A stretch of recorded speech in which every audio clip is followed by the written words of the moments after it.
Jadi di sini kami akan membawakan 4 materi, yaitu yang pertama definisi waralaba, yang kedua jenis-jenis waralaba, yang ketiga adalah manfaat atau keuntungan dari bisnis waralaba, dan yang terakhir adalah kelemahan dari bisnis waralaba. Oke, untuk yang pertama sendiri kita harus tahu definisi dari waralaba atau franchise sendiri itu apa. Jadi waralaba sendiri itu adalah bentuk kerjasama bisnis di mana pemilik bisnis atau franchise itu memberikan hak penggunaan merek, sistem usaha, dan juga dukungan bisnis kepada pihak lain atau yang biasa kita sebut dengan franchise. Nah, di sini sih pihak yang menjalankan usaha dari franchisor itu harus bisa mengikuti standar aturan SOP dari franchisor.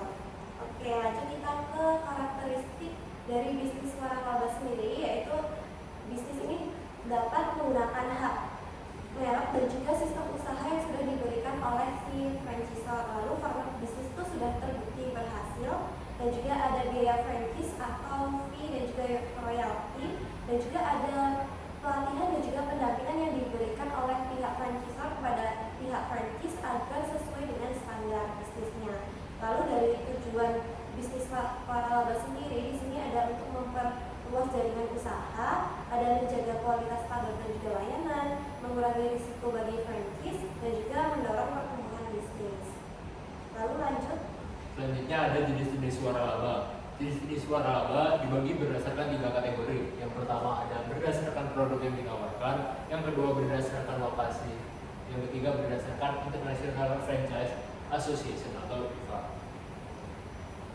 Kemudian ada jenis-jenis waralaba. Yang pertama itu tadi berdasarkan produk yang ditawarkan, yaitu yang pertama ada waralaba produk.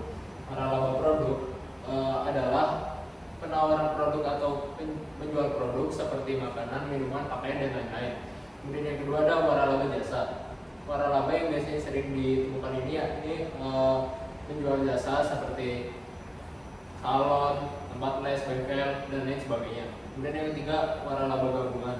Jenis waralaba ini adalah gabungan di mana menawarkan produk dan jasa sekaligus, misalnya seperti bengkel yang menawarkan jasa reparasi, kemudian perawatan kendaraan, dan juga menjual produk untuk perawatan kendaraan. Kemudian berdasarkan lokasi asal, yang pertama ada waralaba mancanegara yang merupakan waralaba berasal dari luar negeri seperti McDonald, KFC, dan Starbucks. Kemudian yang kedua ada waralaba dalam negeri seperti Indomaret, Alfamart, dan Go Donuts. Kemudian berdasarkan International Franchise Association, yang pertama ada product franchise yang merupakan waralaba di mana suatu brand memiliki kontrol penuh, memberikan hak kepada pihak lain atau franchisee untuk menjual kembali produk dari pihak pemberi waralaba yang sebelumnya, membayar sejumlah uang tertentu terlebih dahulu. Kemudian ada manufacturing franchise, merupakan waralaba di mana suatu brand memberikan hak kepada pihak lain untuk memproduksi produk dari pihak pemberi waralaba. Di mana franchise ini bisa mengolah atau mencampuri bahan baku yang sudah disediakan. Kemudian ada business opportunity ventures, merupakan jenis waralaba di mana franchisee diwajibkan untuk membeli dan memasarkan produk dari perusahaan tertentu. Kemudian yang terakhir ada business format franchising, di mana waralaba ini itu sebagai format menyeluruh atau lengkap, di mana sang franchisee ini akan menjual produk milik franchisor dengan menjalankan kesepakatan atau cara dan sistem yang disesuaikan dengan franchisor tersebut. Oke, selanjutnya keuntungan bisnis waralaba. Yang pertama ini memberikan manfaat jaringan bisnis yang luas bagi pemilik usaha kecil. Yang kedua, tidak terlalu membutuhkan pengalaman bisnis yang memadai untuk dapat menjalankan sebuah franchise atau bisnis waralaba. Yang ketiga, pelaku bisnis waralaba memiliki peluang sukses yang lebih cepat daripada pelaku bisnis yang mulai dari nol. Yang keempat, ini untuk jenis usaha dengan skala yang sama akan membutuhkan dana yang lebih kecil jika ikut waralaba ketimbang memulai usaha sendiri lagi dari nol. Yang terakhir, ini bisnis waralaba seringkali telah memiliki reputasi dan citra yang mapan, manajemen dan praktik kerja yang terbukti, akses ke iklan nasional, dan dukungan kerja secara berkelanjutan. Lalu kita akan membahas mengenai kelemahan dari bisnis waralaba. Sebenarnya kelemahan bisnis dari waralaba ini tidak akan jauh-jauh dari 2 poin utama yaitu keterbatasan dan juga ketergantungan. Yang pertama adalah keterbatasan kebebasan, di mana pemilik terikat kepada sistem dan juga sebuah kebijakan operasional yang tetap sehingga adanya keterbatasan dalam pengambilan keputusan dan juga pembentukan inovasi untuk perusahaan.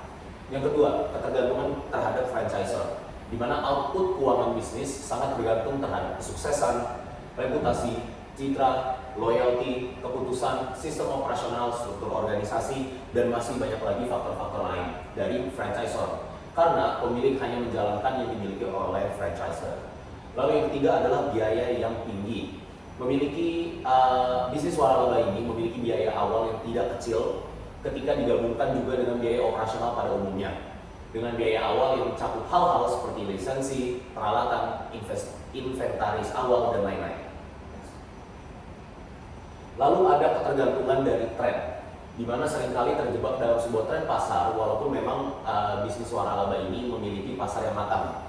Tapi mempertimbangkan perilaku konsumen yang berubah-ubah, hal tersebut menjadi sebuah tantangan dan juga ancaman bagi bisnis waralaba itu sendiri.